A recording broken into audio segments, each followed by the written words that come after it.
Welcome to episode 140, which is a Girl Take the Lead soundbite. And that's a shorter episode that builds on a topic that we've covered, like our episode today, or quick inspiration. And I'm your host, Yo Kenny.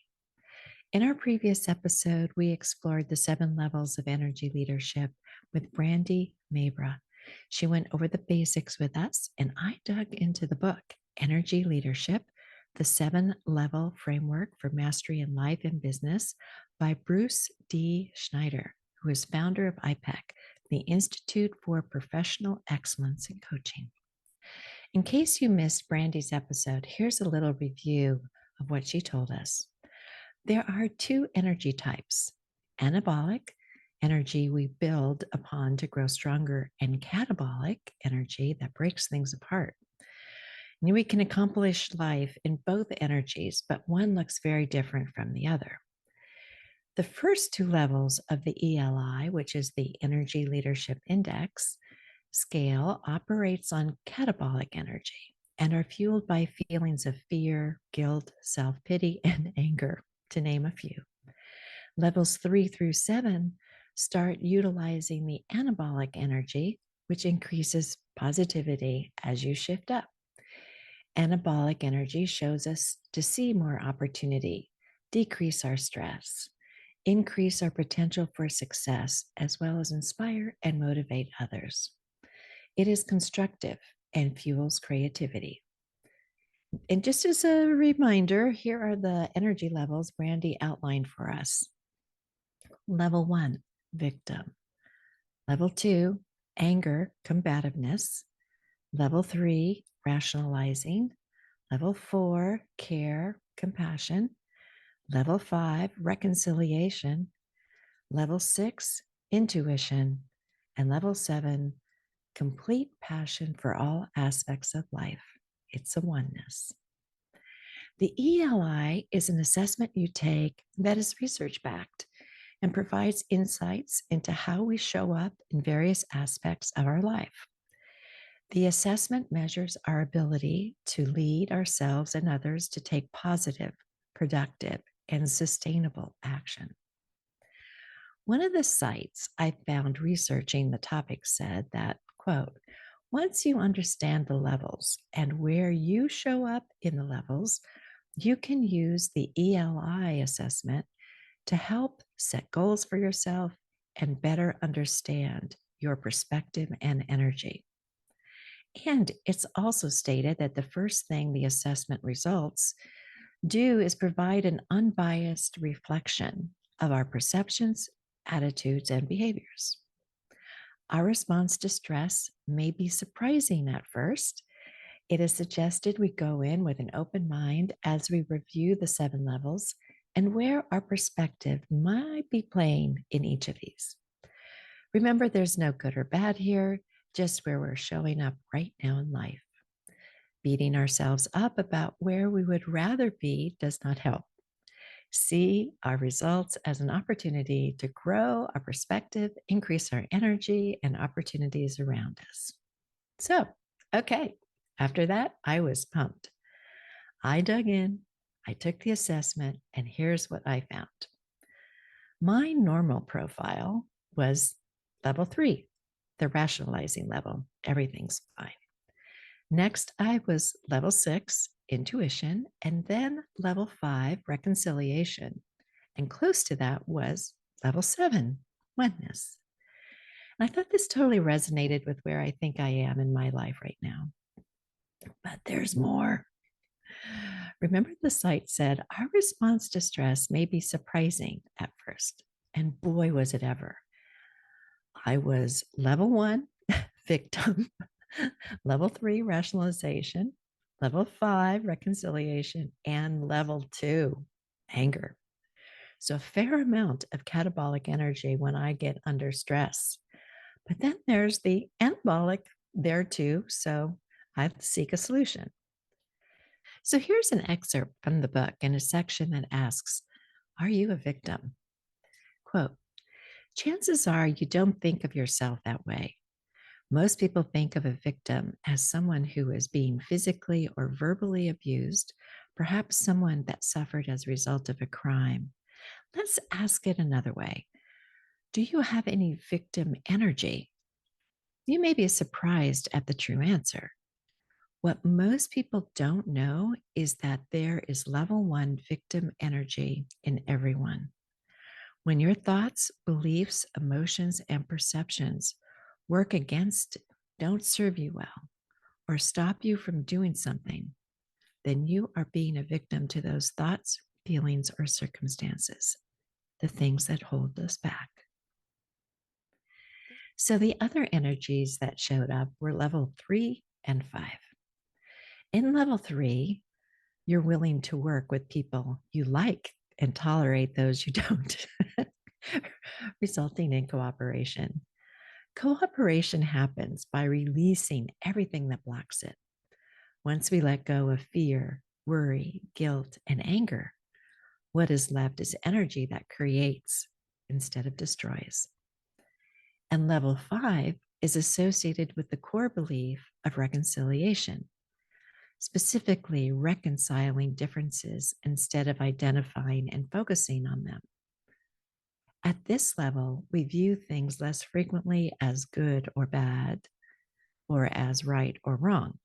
Things just are, and we're less afraid. We can feel inner peace, which leads to acceptance. And I also had level 6, which is about synthesis.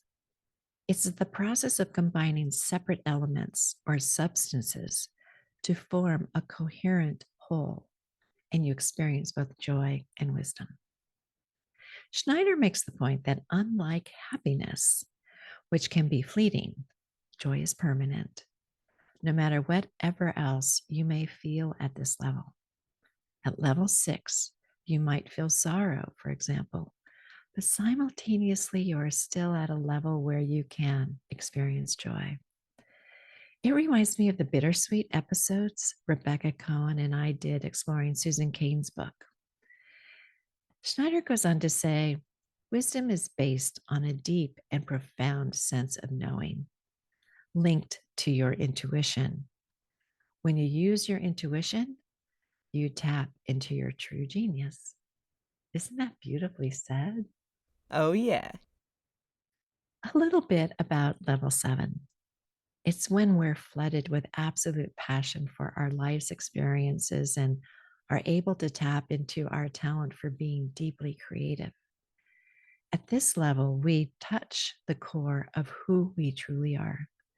We have the potential to manifest almost anything into our lives in an instant. And most importantly, at this level, we are able to consciously use any of the lower levels to our benefit. As I considered this, I know I saw my lower levels a little judgy, but they're informing something about myself that could be an opportunity to work on.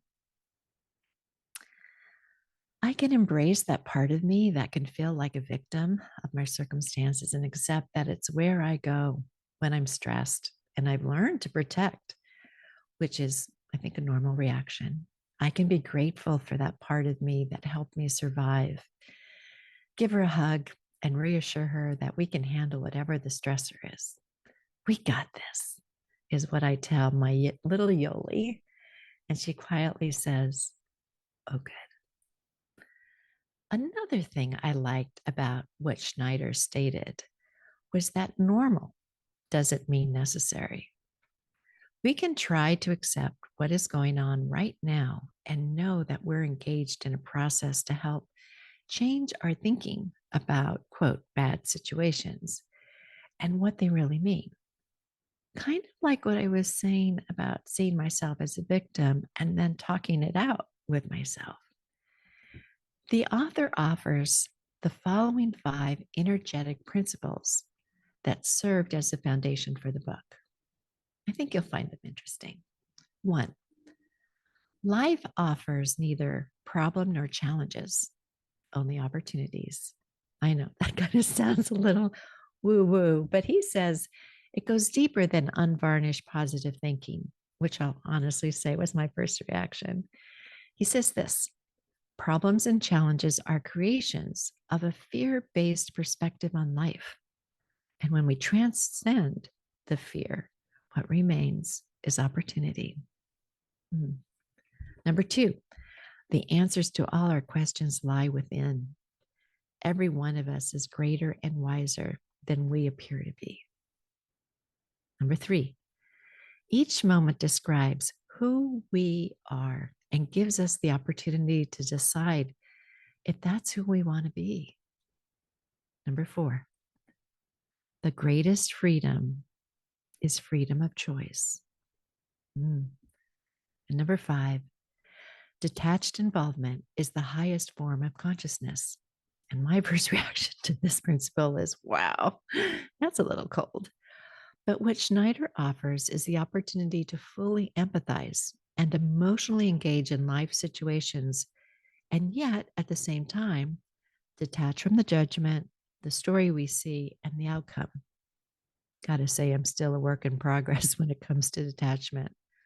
I am all there, open heart, emotions on the sleeve, everything, but I'm working on it.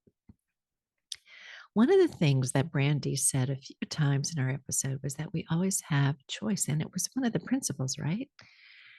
And that's where we always have options and possibilities. Most of us see things from only one perspective, ours. And this energy leadership offers us 7 perspectives for viewing anything.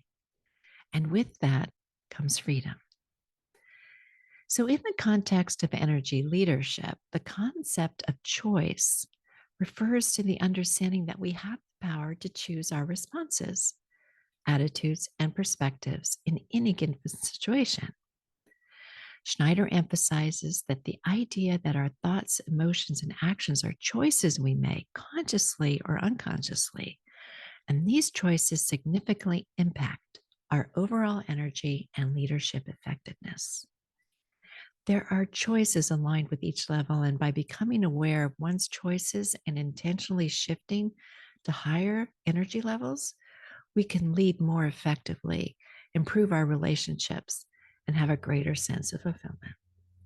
Energy leadership encourages individuals to take ownership of their thoughts, feelings, actions, beliefs, and foster proactive and empowered approaches to leadership. And that sounds really good to me. I think this is a good place to end our episode today. I'll have in the show notes where you can learn more about the ELI assessment. And there's so much more in Schneider's book about teams and energies of teams. So you might want to be interested in checking those out. Next week, I'm going to continue to dig into energy a bit more. There's a lot of great people talking about it, including Dr. Joe Dispenza in his book, Becoming Supernatural. And I'd like to share the research I found on the topic. It's such a juicy one. So please join me again. And thanks for being here. Talk to you soon. Bye.